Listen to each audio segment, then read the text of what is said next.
Shalom. Sekali lagi Shalom.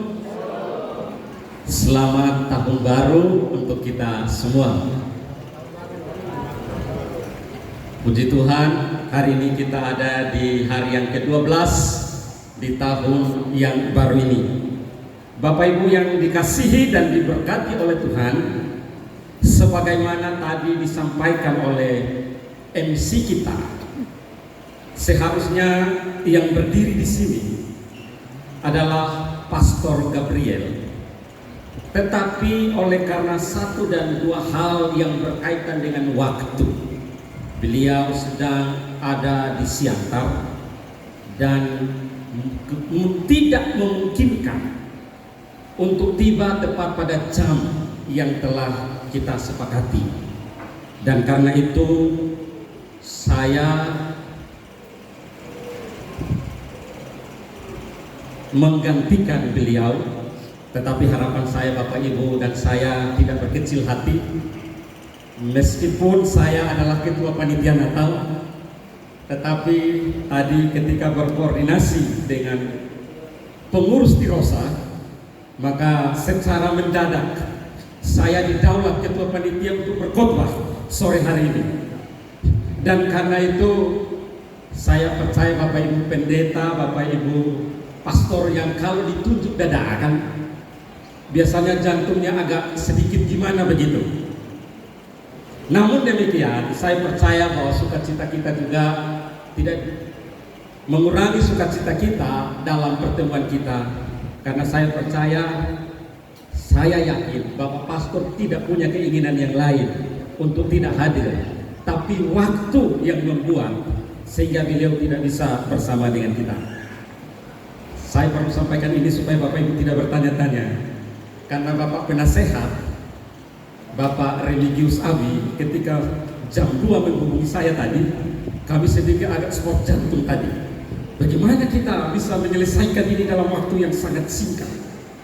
Namun demikian saya percaya Pak penasehat juga hatinya nggak tenang dan bolak-balik nelpon bagaimana kita membuatnya.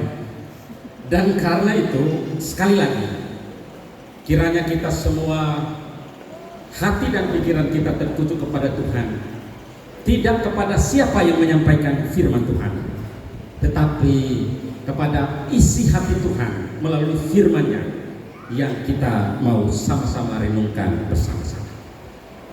Saya kira ini penjelasan saya supaya Bapak Ibu tidak bertanya-tanya, karena sebagai ketua panitia nanti wah gimana ini ketua panitia sekaligus berkhotbah. Nah, ini supaya penjelasan untuk kita semua. Baik Bapak Ibu yang dikasih Tuhan, tema kita, mungkin saya lepas slide-nya saja ya.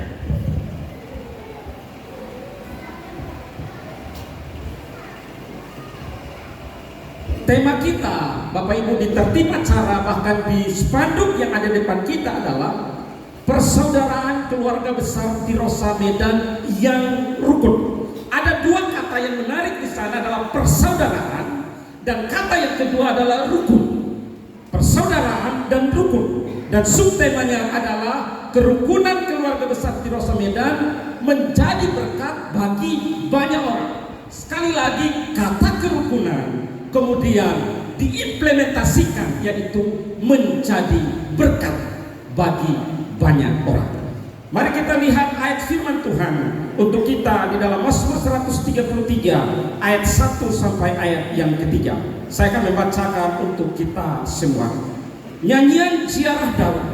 Sungguh alangkah baiknya dan indahnya apabila saudara-saudara diam bersama dengan rukun, seperti minyak yang baik di atas kepala meleleh ke janggut, yang meleleh ke janggut harum dan ke leher jubahnya, seperti embun gunung Hermon yang turun ke atas gunung-gunung Sion. Sebab kesanalah Tuhan memerintahkan berkat kehidupan untuk selama-lamanya. Saudara-saudara yang dikasihi oleh Tuhan, menyimak tema yang ada di depan kita, bahkan ada di lembaran kertas kita. Saya akan memulainya dengan satu statement begini: berada di tempat yang sama belum tentu ada dalam kebersamaan. Berada di tempat belum tentu kita ada dalam kebersamaan. Mengerjakan sesuatu bersama-sama belum tentu juga bersatu dan rukun. Kebersamaan kadang-kadang hanya dilihat sebagai uniform, keseragaman. Tetapi yang Tuhan mau, kebersamaan itu adalah lebih dalam daripada itu, yaitu pribadi yang mau bersatu, pribadi yang merelakan hati pikirannya untuk rukun. Maka akan terjadi harmonisasi, akan terjadi kebersamaan. Jadi yang paling penting adalah bukan bersama-samanya, tetapi yang paling penting adalah kerelaan hati, merendahkan hati untuk hidup bersama. Tidak ada paksaan, tidak ada tendensius apa-apa, tetapi hati yang direlakan mau untuk bekerja sama. Saudara-saudara yang dikasihi oleh Tuhan, bagaimana Tuhan memandang kebersamaan? Bagaimana Tuhan memandang kerukunan? Dan apa yang Tuhan mau agar kita lakukan sebagai umatnya? Saudara-saudara yang dikasihi Tuhan, pemazmur berkata, Daud berkata, ia memulai ayat ini dengan berkata, sungguh alangkah baiknya dan indahnya. Sungguh alangkah baik dan indah. Itu berarti ada sesuatu pesan yang Tuhan mau buat, ada sesuatu yang Tuhan mau kerjakan. Tetapi apa yang harus kita lakukan? Pesan selanjutnya, kata-kata selanjutnya yang dilakukan atau dipakai oleh Daud adalah kata saudara-saudara. Kata ini sebenarnya menunjuk kepada keluarga, hubungan antara suami istri dan anak-anak. Itu berarti di dalam satu keluarga sangat menentukan akan kerukunan, tidak hanya kebersamaan. Satu rumah tangga, satu komunitas bisa bersama, tetapi belum tentu rukun. Saya ulangi, satu komunitas, satu keluarga bisa bersama-sama, tetapi belum tentu rukun. Karena itu, siapa yang tidak menginginkan kebersamaan dalam sebuah keluarga? Kita adalah keluarga besar Tirosa. Kita pasti rindu dan mau kita semua ada dalam kebersamaan. Tetapi tidak stop sampai kebersamaan. Kata yang lebih dalam adalah apakah kita rukun di dalam kebersamaan kita. Saudara-saudara yang dikasihi Tuhan, bagi setiap kita yang sudah berkeluarga pasti sangat paham pentingnya kebersamaan. Tetapi tidak cukup tentang pentingnya kebersamaan, tapi di dalamnya adalah rukun atau tidak. Saya mau bertanya kepada Bapak Ibu, dalam keluarga bisa bersama-sama, tetapi pertanyaannya, dalam keluarga ada kerukunan tidak? Suami istri bisa hidup satu rumah, tapi belum tentu rukun. Keluarga terbesar Tirosa bisa tiap pulang ketemu, tetapi yang paling dalam daripada itu adalah kita kerukunan di dalamnya. Paling tidak ada dua pesan yang saya ingin bagikan kepada kita semua di dalam 3 ayat ini. Yang pertama, bahwa kebersamaan itu akan indah kalau di dalamnya ada kerukunan. Mazmur ini tidak hanya berbicara tentang kebersamaan, tetapi berbicara tentang hal yang sangat spesial, yaitu hubungan yang lebih intim, yaitu kerukunan.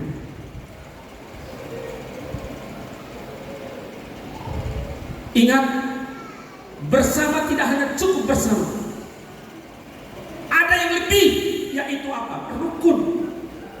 Di dalam rukun ada kesehatian, di dalam rukun ada sepenanggungan, di dalam rukun ada perhatian, di dalam rukun ada kedewasaan. Maka hidup bersama sudah baik, tetapi kita tidak bisa stop di bersamanya. Kita harus harus lebih dalam lagi, yaitu rukun. Tema kita adalah keluarga besar Tirosa bersama, tetapi rukun. Saya mengucap syukur 2010 saya ada di kota Medan. Berarti kurang lebih hampir sudah mau 15 tahun. Keluarga Tirosa luar biasa. Ada statement yang dibuat, lu rasa, beta rasa. Saya sungguh diberkati dengan kalimat yang sangat pendek ini. Dan saya lihat luar biasa kebersamaan. Namun demikian Bapak Ibu, ada satu poin lagi yang harus kita teruskan. Kita tidak cukup di bersamanya. Karena orang bisa duduk bersama tapi bisa melakukan kejahatan. Orang bisa bersama tapi bisa melakukan kebaikan. Tapi kita harus lebih lagi dalam lagi. Tidak hanya cukup bersama, tetapi rukun. Karena di dalam rukun tidak mungkin ada ketidakbaikan. Di dalam rukun tidak mungkin ada kemunafikan. Di dalam rukun tidak mungkin ada kepecatan. Di dalam rukun pasti ada damai sejahtera. Jika itu yang kita kejar, maka hal ini sangat penting untuk kita teruskan kebersamaan kita lebih dalam lagi, yaitu bagaimana kita bisa mendapatkan kerukunan itu sendiri. Saudara-saudara yang dikasihi Tuhan,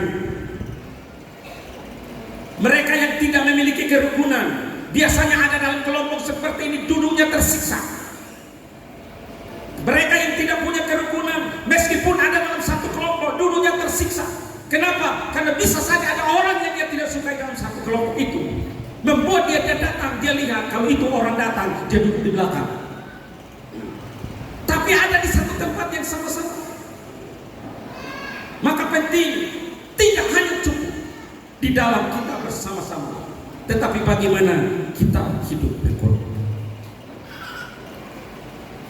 Saudara-saudara yang dikasihi Tuhan, ketika kita rukun, maka genaplah firman Tuhan di awal kalimat ini, katakan, sungguh alangkah dan baiknya, sungguh alangkah dan indah. Keindahan itu bisa dilihat daripada kerukunan. Saudara-saudara, hari-hari ini medsos membuat rumah tangga banyak hancur. Kebersamaan di lingkungan bisa membuat orang lain hancur. Kenapa? Karena setelah bersama bertengkar. Saudara-saudara, ini hal yang pertama. Hal yang kedua, sebelum sampai kepada hal yang kedua, Permazmur menggambarkan akan tentang kerukunan itu dalam dua hal. Kebersamaan itu dengan dua hal. Yang pertama adalah berkaitan dengan minyak. Saudara-saudara, dalam budaya Yahudi, minyak menjadi elemen penting dalam sebuah pesta. Minyak melambangkan sukacita. Kalau kita lihat dalam Mazmur 23 ayat 5, Pengkhotbah 9 ayat 7 sampai 8, di sana dikatakan minyak melambangkan sukacita. Di dalam Mazmur 13 ayat 3, di sana dikatakan minyak yang dipakai untuk mengurapi bukan minyak yang biasa. Kalau sudah disiapkan untuk mengurapi, tidak bisa dipakai untuk makan, dipakai untuk membasuh orang atau yang lain. Pasti minyak yang khusus digunakan di tempat yang khusus. Minyak disebut baik adanya. Minyak disebut baik adanya. Sekali lagi, ini berbicara tentang bagaimana kerukunan itu dihidupi oleh setiap pribadi. Itu sebabnya Bapak Ibu yang dikasihi oleh Tuhan, keberhargaan minyak bukanlah poin utamanya. Daud katakan penggambaran minyak, pengurapan di kepala turun ke bawah, tentu bukan minyak yang biasa, pasti minyak yang khusus. Saya mencatat beberapa ayat referensi yang sangat banyak, tetapi saya tidak akan membahasnya semua. Tetapi yang paling utama adalah pastikan setiap kita tidak hanya cukup bersama, tetapi bagaimana implementasi dari bersama itu adalah kerukunan. Gambaran yang kedua dipakai adalah tentang embun. Saudara-saudara, Di sana dikatakan embun Gunung Hermon. Ini adalah satu istilah yang sangat populer yang menunjukkan akan kelimpahan Gunung Hermon, kelimpahan berkat. Embun menunjukkan kepada kelimpahan berkat. Saudara, dalam perspektif umat Israel, embun dijadikan sebagai sumber berkat. Bolehkah ditampilkan Kejadian 27 ayat 28? Bisa nggak? Mari kita lihat sama-sama. Kejadian 27 ayat 28. Allah akan memberikan kepadamu embun yang dari langit dan tanah-tanah gemuk di bumi dan gandum serta anggur yang berlimpah-limpah. Jadi embun bukan seperti yang Bapak Ibu dan saya bayangkan saja. Tapi bagi orang Israel, embun itu adalah lambang, simbol berkat. Daerah mereka gersang. Gunung Hermon di atas ketinggian kurang lebih 9.000 kaki. Dan karena itu, embun itu menunjukkan tanda-tanda kehidupan, sumber berkat, simbol berkat. Lambang juga daripada kehadiran Tuhan. Hosea 14:5 ayat 6. Embun adalah lambang kehadiran Tuhan. Embun juga bisa sangat menentukan hasil panen. Zakaria 8 ayat 12. Maka Bapak Ibu, hal yang paling utama dan paling penting yang harus kita perhatikan adalah orang yang punya kerukunan digambarkan seperti minyak yang ada di kepala. Tetapi yang kedua seperti embun yang memberkati, menghidupi dan menjadi berkat bagi banyak. Hal yang kedua yang saya sampaikan adalah di mana ada kerukunan, di sana ada berkat Tuhan. Di mana ada kerukunan, di situ pasti ada berkat Tuhan. Ternyata berkat itu tidak terletak kepada kebersamaan. Berkat itu terletak kepada Tuhan. Kebersamaan hanya Allah. Kebersamaan hanya cara Tuhan memberkati. Sumber berkat bukan kebersamaan. Sumber berkat adalah dari Tuhan. Ini penting untuk setiap kita, bahwa berkat pertama-tama dari atas, maka pasti datangnya daripada Tuhan. Maka kebersamaan hanyalah Allah agar Tuhan mencurahkan berkatnya untuk setiap kita.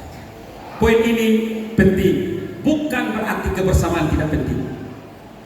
Sangat penting, tetapi kebersamaan itu Allah agar Tuhan menyatakan berkat-berkatnya.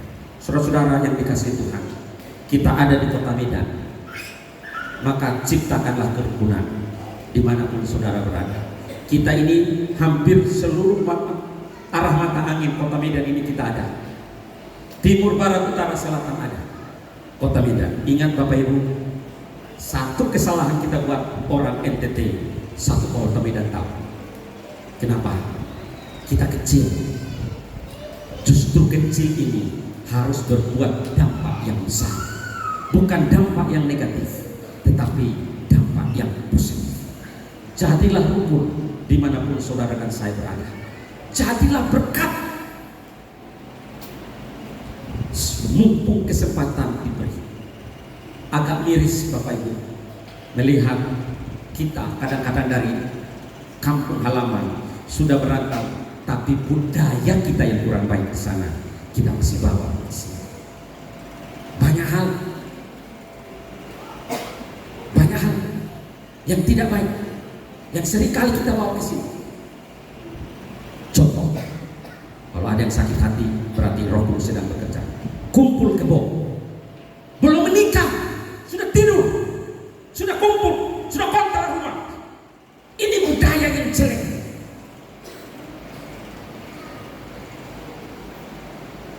Saudara tersinggung gak apa-apa. Budaya kita yang tidak baik, mari kita ubah di tempat kita. Jadi berkat, jadi teladan. Bersama belum tentu rukun, Tetapi kalau rukun, pasti nampak hasil. Karena itu saudara yang dikasih, ini satu budaya kita yang lain apa? Pesta pora. Saya cerita ini, barusan saya ditelepon keluarga saya, baru 4 hari lalu pesta. Gak lama kemudian telepon lagi, ada pesta lagi. Tolong bantuannya, sebentar lagi ada pesta lagi. Semua pesta, sedikit-sedikit pesta.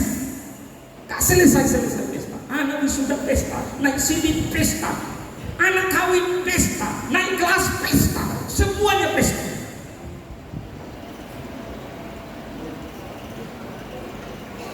Mari kita review akan hidup kita.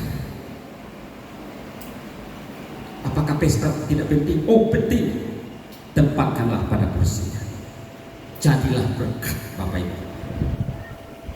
Di Rosa, puji Tuhan, luar biasa kebersamaannya. Kemarin sore, GR di sini. Seharusnya petugas gedung ini yang menyusun, kita yang susun. Luar biasa, bersih dibuat. Saya cek pulang. Terima kasih bapak-bapak, anak-anak muda yang kemarin sore hadir, luar biasa, membanggakan. Tetapi ingat, jangan hanya bersamanya, rukun gak satu dengan yang lain. Mudah-mudahan di sini tidak ada yang sakit hati satu dengan yang lain. Amin. Coba tengok kiri kanannya, wajahnya gimana? Meyakinkan gak? Ada masalah gak? Coba tengok dulu baik-baik. Tengok dulu baik. Menyesalkan gak? Mengesalkan ya? Coba lihat baik-baik. Karena bisa bersama-sama di sini, tapi itu duduk yang menyiksa. Ya, musuhku ada di belakangku. Gimana berukun? Ada bersama-sama, tapi di belakang ada yang menjengkelkan. Tapi mimbar ini begitu tinggi dan cocok untuk saya yang pendek. Karena itu saya lihat wajah Bapak Ibu semua, wajahnya penuh sukacita. Amin. Amin. Dan karena itu lagu anak-anak sekolah minggu tadi, hidup rukun satu dengan yang lain, biarlah itu menjadi bagian kita. Jadilah berkat. Di dalam kerukunan Tuhan mencurahkan berkatnya bagi mereka. Tuhan memberkati.